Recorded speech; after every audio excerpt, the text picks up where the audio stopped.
Čaute. V tomto videu si povieme, ako nájsť tie najlacnejšie letenky na výlet po Európe. Volám sa Janka a som zakladateľkou webu travelhack.me. Je to web, na ktorom zdieľam moje vlastné tipy z ciest, rôzne vychytávky, ako cestovať po celom svete, tak ako to robím ja, šikovne a veľmi, veľmi lacno, lacnejšie ako 98% populácie. Takže poďme k tomuto videu. Veľa ľudí si myslí, že nízkonákladové letenky po Európe je veľmi ľahké nájsť pomocou stránky Ryanair alebo Wizz Air alebo podobne. Ale ja vám rovno teraz hovorím, že existujú oveľa jednoduchšie spôsoby ako na to. A to si práve ukážeme v tomto videu. Prvý tip, ktorý vám dávam na začiatku, je, že vyhľadávajte vždy v inkognito okne.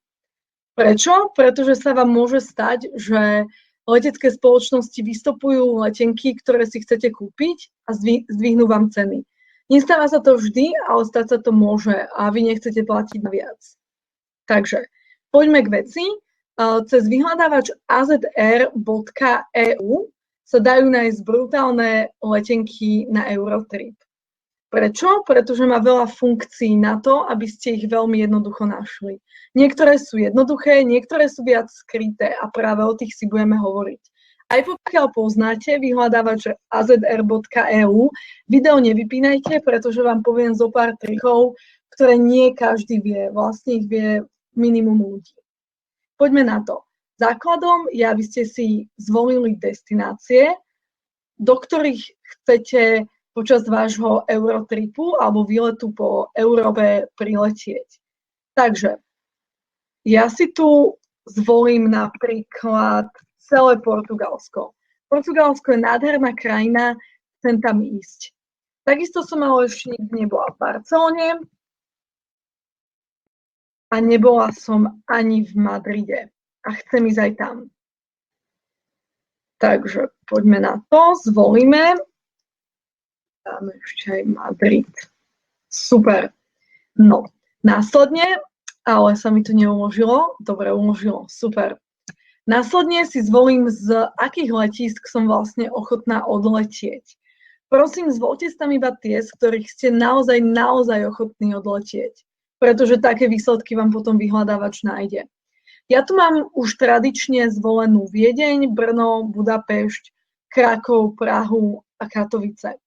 To Poľsko, Krakov a Katovice môžu znieť, že sú ďaleko, ale aj z Bratislavy a aj z Vysokých Tatier idú do Krakova aj do Katovíc veľmi výhodné a lacné spoje. Takže nie je až taký problém dostať sa tam. No, poďme ďalej. Veľmi dôležité je určite správne dátumy. Keďže vyhľadávač má iba istý čas na to, aby vám našiel všetky možné výsledky, nesmiete ho zahltiť prílišnými informáciami. To znamená, zvolte si maximálne dvoj-trojtýždňové rozmedzie, kedy odletíte. Takto vám vyhľadávač stihne nájsť všetky výsledky a vyberte mať tie najlepšie a jednoducho vyhľadávač si spraví svoju prácu. Každý bude spokojný. Ja tu teda zvolím cestovné obdobie od 1. marca do, povedzme, do 17. Je to približne 2,5 týždňa. Ďalej si zvolte každý podľa seba minimum a maximum dní, ktoré chcete na výlete stráviť. Ja mám 4 až 8 dní. Poďme do Advanced Search Parameters. Tu je veľmi dôležité, aby ste mali neodkliknuté tieto dve políčka. To znamená, že ich nemáte zakliknuté. Vysvetlím potom, myslím, že to aj pochopíte.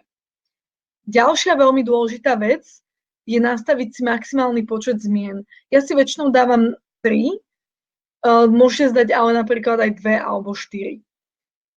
Poslednou vecou, ktorú treba nastaviť, je to, že vám nevadí čakať na letisku počas noci. To neznamená, že budete čakať na letisku. Vysvetlím takisto potom. Dobre, máme všetko nastavené, ešte raz to skontrolujeme.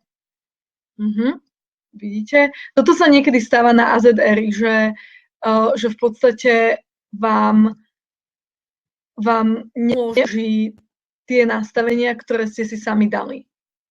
Takže teraz to tu máme. Zo 6 rôznych letísk do Portugalska a Španielska. Všetko sedí a dáme search. No. Keďže sme si hovorili, že toto video bude o tom, ako zorganizovať Eurotrip, to znamená, že prejdete viac európskych miest počas jedného výletu, nastavíme si tu maximálny počet dní na čakanie. To znamená, ako dlho ste ochotní čakať na prestup na druhé lietadlo. Bežne by sa očakávalo, že chcete mať čo najmenej času, ale my chceme práve že čo najviac. Pretože ak si tu nastavíte maximálny počet dní na čakanie 3, to znamená 72 hodín, a to znamená, že v každom jednom meste môžete mať povedzme 2-3 dní času na to, aby ste si to mesto pozreli. A to je úplne dostatočné. Pri Eurotripe viac času nepotrebujete. Takže poďme sa na to pozrieť. Azer automaticky vyhľadáva najprv priame spoje, čo je trošku nevýhodné, ale bohužiaľ deje sa to, takže treba scrollovať ďalej. No, a tu už nám začínajú prvé možnosti, vidíte? Tu máme 36 hodín, ale naspäť 2,5 hodiny. To nie je ešte tak úplne ideálne, takže pôjdeme ešte trošku ďalej. Hľadáme. Pozeráte, vyslovene sa s tým môžete hrať.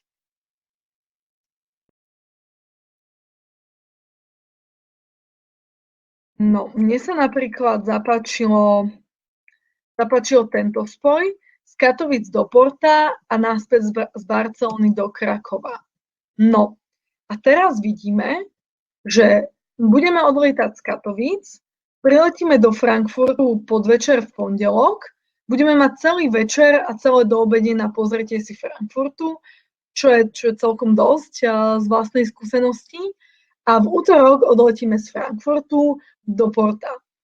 V Porte zostaneme 5 dní, pobeháme si okolie a dostaneme sa z Porta až do Barcelony.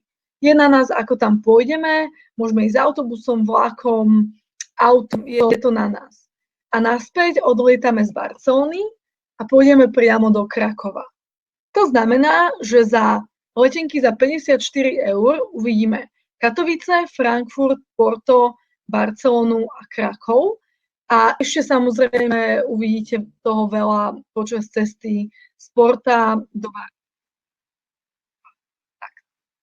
Takže, ale môžeme ísť samozrejme ďalej. Pokiaľ chcete zostať niekde dlhšie, jednoducho len hľadáte. Tie väčšie prestupy sú väčšinou nižšie. A čím viac destinácií si zvolíte na vyhľadávanie, tým viac možností dostanete. Takže pozeráme.